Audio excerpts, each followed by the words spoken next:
Estou lendo o estudo de Lucas, a partir do capítulo 15, a ovelha perdida. Mateus registra esta parábola em 18, 12 ao 14.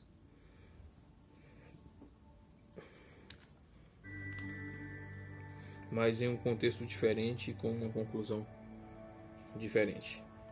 Da mesma forma, o Pai de vocês que está nos céus não quer que nenhum de vocês pequeninos se perca. Mateus 18, 14. Uma ovelha se perdeu normalmente. Todo rebanho segue a que perambula, mas aqui nossa ovelha conseguiu se afastar do grupo principal. Ela vagueia pelo campo, Eremos, deserto. No GR é grego, no grego é Eremos, que significa deserto, né? Uma palavra que na Bíblia inclui não somente as dunas de areia ou rochas que povoam a imagem que fazemos do deserto, mas também regiões de arbustos ou terras de pastagem. Marcos 6,34. Confira Marcos 6,34 com 39. Ver deserto no NBD. Ela mordisca um pouco de pasto que encontra. Quando descobre que está sozinha, não consegue, com suas habilidades limitadas, encontrar o caminho de volta ao restante do rebanho. Se ninguém a encontrar, vai ficar onde está ou se afastar para mais longe, ainda e morrer de fome. Assim o pastor a procura até encontrá-la e a carrega dócil e alegremente nos ombros de volta para o rebanho. Aí chama seus amigos e vizinhos para que celebrem com ele. Versículo 7. Na comparação entre a alegria do pastor e a alegria no céu por um pecador que se arrepende, precisamos observar que o destaque está na alegria e não no arrependimento. Pois a ovelha, evidentemente, não experimentou um arrependimento consciente. Nem a ovelha, nem a moeda podem se arrepender. Isso talvez sugira que o arrependimento do pecador seja uma dádiva de Deus, resultado de ter sido achado e não condição para ser achado. 2. A moeda perdida, 15, do 8 ao 10. Uma mulher perdeu uma moeda de prata, uma dracma, o equivalente grego ao denário romano, de Mateus 20.2, que é o pagamento para um dia de trabalho do trabalhador na agricultura.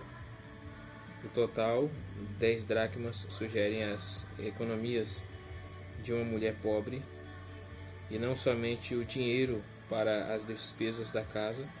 T.W. Manson Science, página 284. Ou poderia ser, como sugere Jeremias, página 134 e 135, parte da sua cobertura para a cabeça ou do seu dote. Seja o que for, a quantia pequena sugere pobreza e não opulência.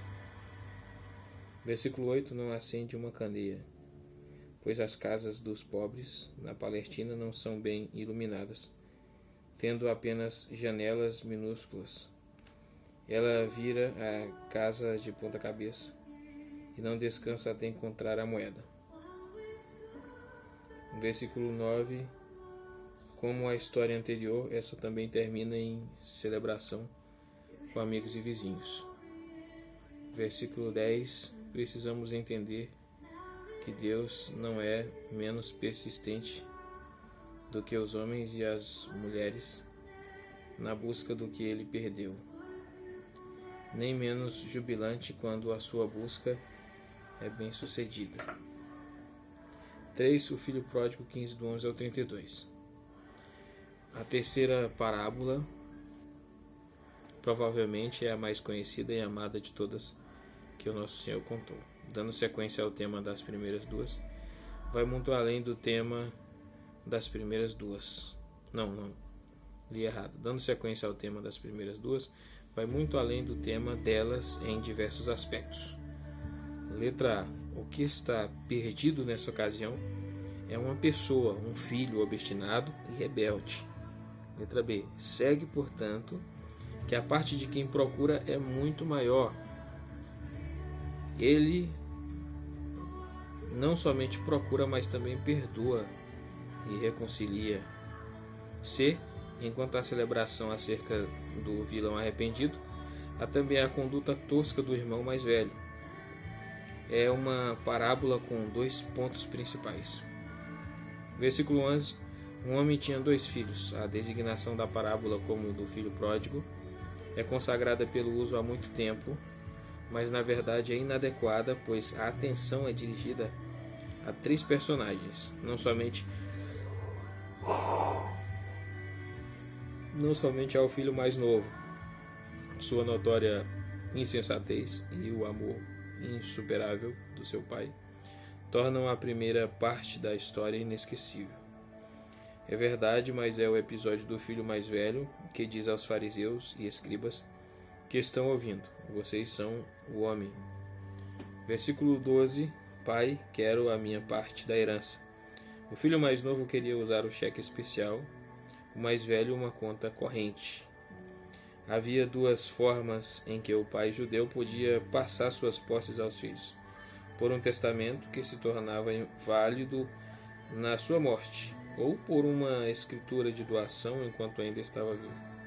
Neste caso, a propriedade era revertida de direito para o filho quando a escritura entrava em vigor, mas o pai desfrutava de forma vitalícia de uma parcela dos lucros dessa propriedade. Jeremias Parables, páginas 128 a 129, T.W. Manson, Science, página 286 e 287. A 287. Aqui está claro que o pai tinha ido muito além das suas obrigações legais mínimas, colocando capital à disposição do seu filho mais novo para que pudesse desfrutar dos recursos imediatamente em vez de esperar a morte do pai. Versículo 13. Reuniu tudo o que tinha, transformou todo o seu ativo em dinheiro vivo. Versículo 15. Depois de ser abandonado pelos amigos das horas boas, precisa viver agora pelos meios que conseguisse. Ele é obrigado a se rebaixar ao mais humilhante emprego que um jubileu poderia imaginar: cuidar de porcos. Versículo 16. A fome segue a humilhação. Ele até mesmo tem inveja dos animais aos seus cuidados. Pelas vagens de alfarrobeira. Alguns chamam essas vagens de pão de São João, porque criam que João Batista as comia no deserto do Jordão. Ser obrigado a comer o pão de São João era sinônimo da pobreza e miséria mais amargas. Strack Billebeck, citado por Geldenius, página 411, versículo 17 e 19. Acordado como que por um empurrão, o jovem tolo cai em si e decide voltar para o pai, a fim de confessar que abdicou de qualquer reivindicação de filiação e suplicar por um emprego.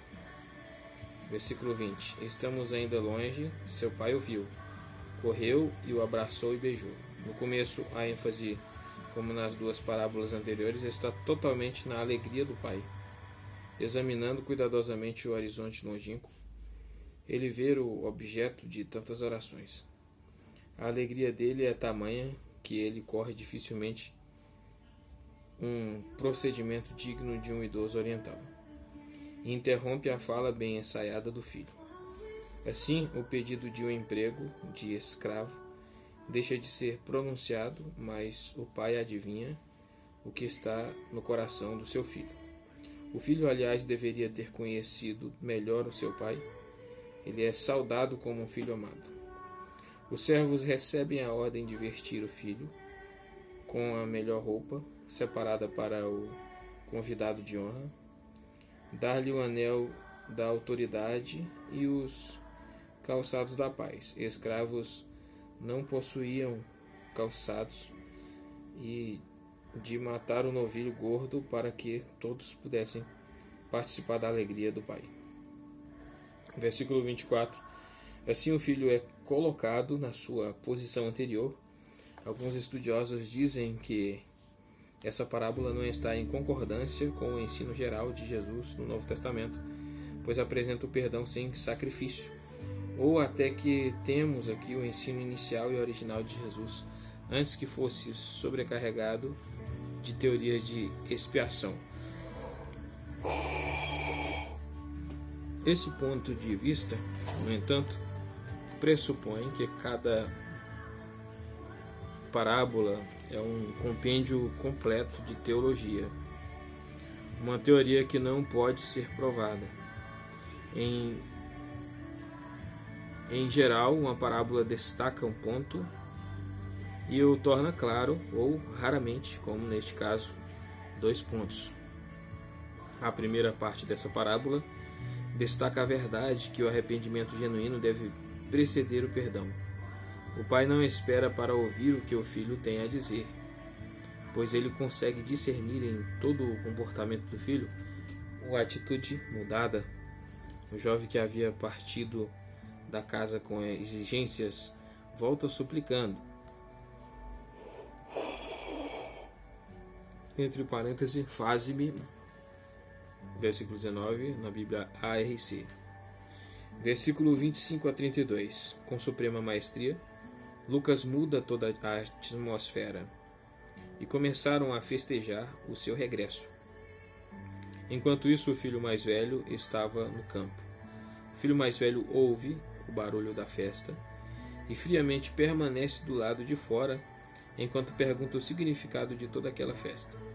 Durante a ausência do irmão, ele havia vivido debaixo do teto do seu pai. Mesmo assim, em espírito, esteve tão longe do pai como o próprio filho pródigo. O contraste entre os dois filhos é tão grande como aquele entre os dois irmãos em Mateus 21, do 28 ao 31.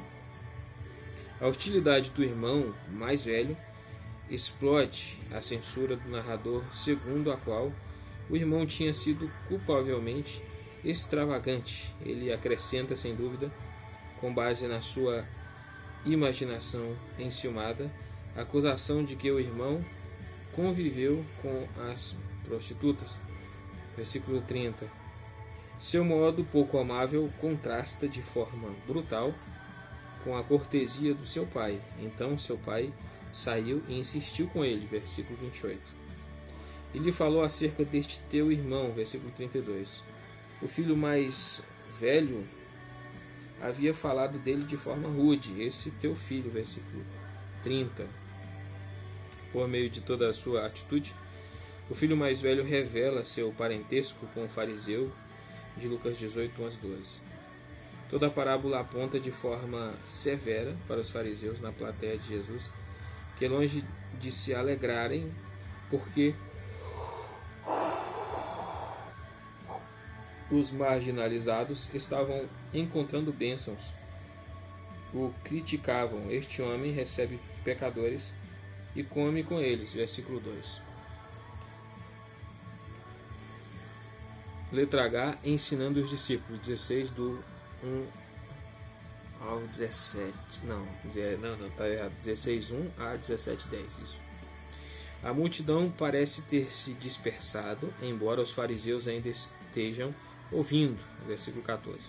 Jesus agora dirige os seus ensinos aos discípulos. O ensino dele abrange diversos tópicos e inclui duas das parábolas mais importantes, a do administrador astuto e a do rico e Lázaro. Primeiro, a parábola do administrador astuto, 16, do 1 ao 9.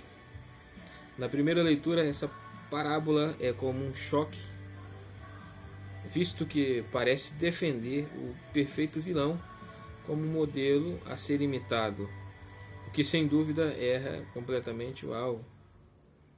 Jeremias, página 182, sugere que Jesus está aparentemente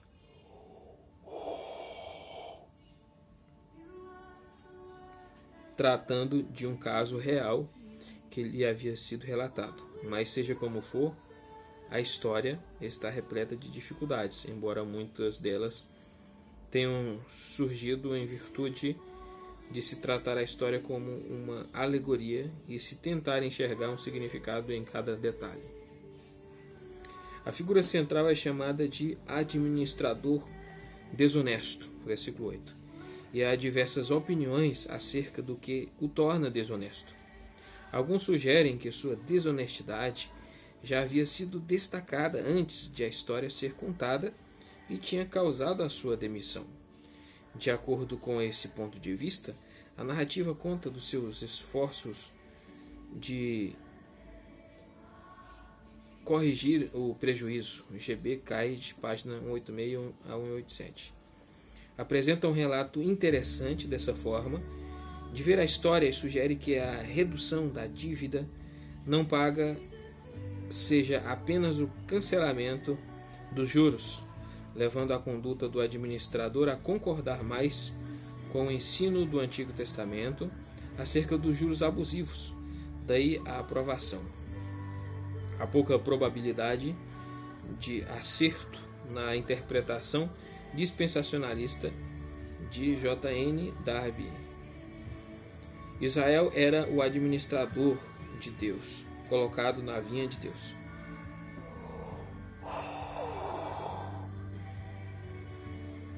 Mas no final mostrou-se que Israel tinha desperdiçado os bens de Deus. The Gospel of Luke, página 139. É igualmente pouco convincente a teoria de que a desonestidade do administrador estivesse nos seus esforços cínicos de se garantir contra o desastre iminente ao comprar a proteção dos devedores de seu patrão à custa do próprio patrão. Provavelmente a chave para essa parábola seja um proprietário de terras dessa magnitude tenha dado a administração ao homem que lhe prometeu a renda mais elevada e cujo rendimento seria o dinheiro extra que ele obtivesse.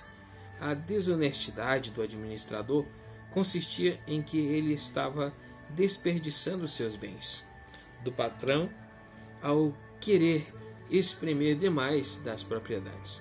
O que o administrador riscou das dívidas foi o dinheiro extra que ele esperava obter para si mesmo. Somente assim ele pode ser considerado como alguém que usou o seu dinheiro de forma sábia. De acordo com esse ponto de vista, somente com base na premissa de que ele estava dando o que era seu, podemos dar algum sentido ao texto. Então, quem foi que elogiou o administrador desonesto? Versículo 8. Foi o Senhor na parábola ou o Senhor que contou a parábola? Que foi o homem rico parece a ideia natural, mas mesmo que em geral isso seja aceito, às vezes se expressam dúvidas acerca de por que alguém que havia sofrido por causa da desonestidade de seu servo iria elogiá-lo. A solução certamente está nas palavras do versículo 8. O Senhor elogiou o administrador desonesto porque agiu astutamente. Confrontado com a ruína, tomou medidas enérgicas para evitá-la. São sua antevisão do futuro e sua desenvoltura que são elogiadas, e não sua desonestidade. Seu planejamento e os esforços para os seus objetivos pessoais envergonham a percepção e a perseverança de muitos filhos da luz que deveriam reconhecer as coisas que estão adiante deles. É muito normal vocês ficarem indignados. Jeremias, página 8.2. Parafraseia as palavras de Jesus. Mas vocês deveriam aplicar a lição a si mesmos. Vocês estão na mesma posição desse administrador que viu o desastre iminente que o ameaçava com a ruína, mas a crise que ameaça vocês, na qual, aliás, vocês já estão metidos, é incomparavelmente mais terrível. Versículo 9, a parábola termina com um conselho para os seus ouvintes: usem a riqueza deste mundo ímpio para ganhar amigos, de forma que quando ela acabar, estes os recebam nas moradas eternas. O dinheiro, por manchado que seja, deveria ser achado de tal forma que quando acabar, isso é, na morte, quando não vale mais nada, o enriquecimento espiritual esteja garantido em contraste com o enriquecimento desta vida transitória. A mensagem está clara. Na nossa mordomia das coisas de Deus, sejamos ao menos tão dedicados e eficientes como o administrador na defesa dos seus próprios interesses. 2. Ditos acerca das riquezas e do orgulho. 16, do 10 ao 15. Qualquer dúvida que alguém possa ter acerca do significado da parábola deve ser dirigida pelos ditos que seguem, sublinhando a importância suprema da integridade. A honestidade precisa ser vista nas minúcias e detalhes, se é que queremos que seja percebida nas questões mais importantes da vida. Versículo 10. Se não somos fiéis nas coisas materiais, como confiarão a nós as coisas espirituais? Versículo 11. E se não somos confiáveis com as coisas que pertencem aos outros, como podemos esperar que seremos fiéis com relação às nossas coisas? Versículo 12. Servir a Deus é um emprego de tempo integral, como no caso dos escravos. Todo o nosso tempo e todos os nossos esforços pertencem ao nosso Senhor. Versículo 13. Finalmente, quando os avarentos fariseus zombam dele, versículo 14, ele se adverte de que, embora consigam impressionar os homens, não conseguem enganar a Deus, que detesta o orgulho deles. Versículo 15. Versículo 13. Esse versículo tem um paralelo em Mateus 6,24. No contexto do Sermão do Monte, o restante é peculiar a Lucas. 3. Ditos acerca da nova ordem. 16, do 16 ao 18. 3 ditos breves acerca do reino, da lei e do divórcio. Os primeiros 2 ocorrem também em Mateus, e assim provavelmente pertencem a que. O terceiro é encontrado nos 3 sinóticos, acerca do versículo 16, confira o comentário de Mateus 11, 12 e 13. Acerca do versículo 17, confira o comentário de Mateus 5, 18. Acerca de 18, confira o comentário de Marcos 10, 4 e 11 e Mateus 5, 31 e 32. A parábola do rico e Lázaro, 16, do 19 ao 31. Um homem rico, desfrutando de todo tipo de luxo, de roupa e alimento, morre aproximadamente na mesma época que Lázaro, um pobre coitado que senta à porta do rico para pedir esmola, cuja presença quase não é notada por aquele. No além-mundo, seus papéis são invertidos.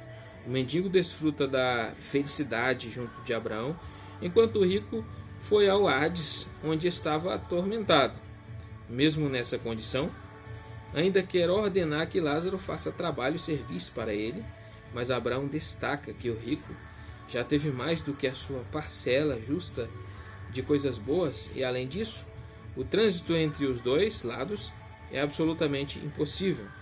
Ao perceber que falhou em conseguir algum tipo de concessão para si, o rico pede que Lázaro seja enviado aos seus 5 irmãos para adverti-los. Mas esse pedido também é negado, visto que eles têm todas as advertências de que precisam nas Escrituras. Essa parábola é diferente de todas as outras no aspecto de que a personagem central é mencionada. Alguns comentaristas argumentam, por esta razão, que deve ser considerada narrativa histórica e não parábola.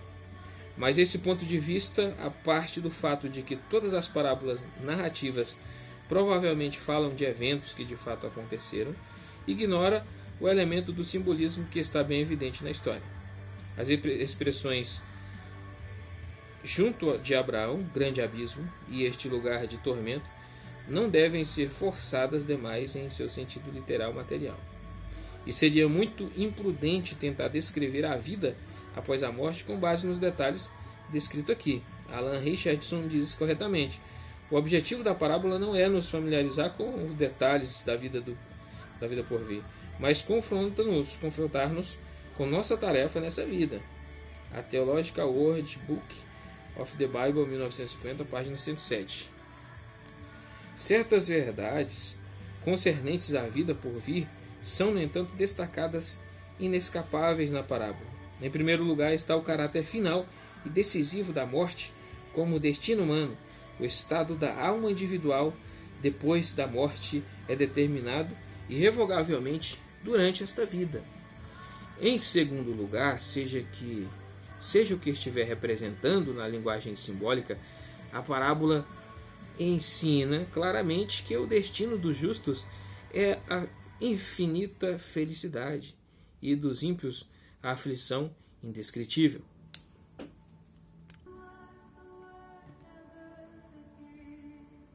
Tanto a felicidade quanto a aflição são conscientes e, além disso, a memória desta vida com suas oportunidades perdidas subsiste no além.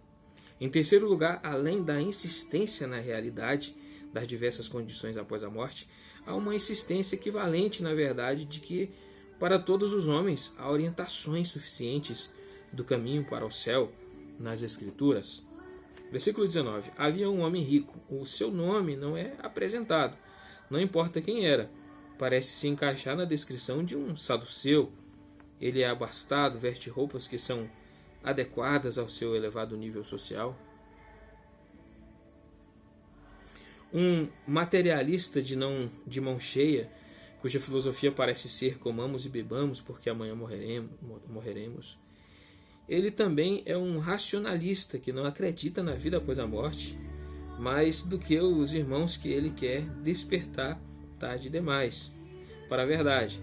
Mas isso não justifica a pressuposição de T.W. Manson, Science, página 295, e de outros segundo a qual Lucas está enganado ao mencionar fariseus, no versículo 14, em que deveria ter escrito saduceus. Aliás, apesar do que acaba de ser dito, a parábola é considerada por alguns uma aplicação de 16:14, e assim o rico seria, afinal de contas, um fariseu. Versículo 20, Lázaro. A única personagem que tem nome na parábola é a forma grega do nome Eleazar. Deus é a sua ajuda. E um nome suficientemente comum nos dias do Novo Testamento para tornar improdutiva a especulação em torno da identidade desse Lázaro em particular. Versículo 22, a imagem é deduzida do costume de se reclinar em divãs na hora das refeições. O discípulo a quem Jesus amava estava reclinado ao lado dele na última ceia. João 3:23, Balmefort, página 244. Versículo 23. Hades, no uso em grego, era quase equivalente ao hebraico Sheol, o túmulo, a moradia dos que haviam partido, bons ou maus, mas posteriormente passou a ser usado quase exclusivamente como lugar dos maus que haviam morrido. Versículo 25, afirmação de uma circunstância da presente narrativa e não o enunciado da doutrina de que na vida após a morte há uma simples inversão da sorte dessa vida. Versículo 31, tampouco se deixarão convencer ainda que ressuscite alguém dentre os mortos. Um dito que se cumpriu fartamente pouco tempo depois.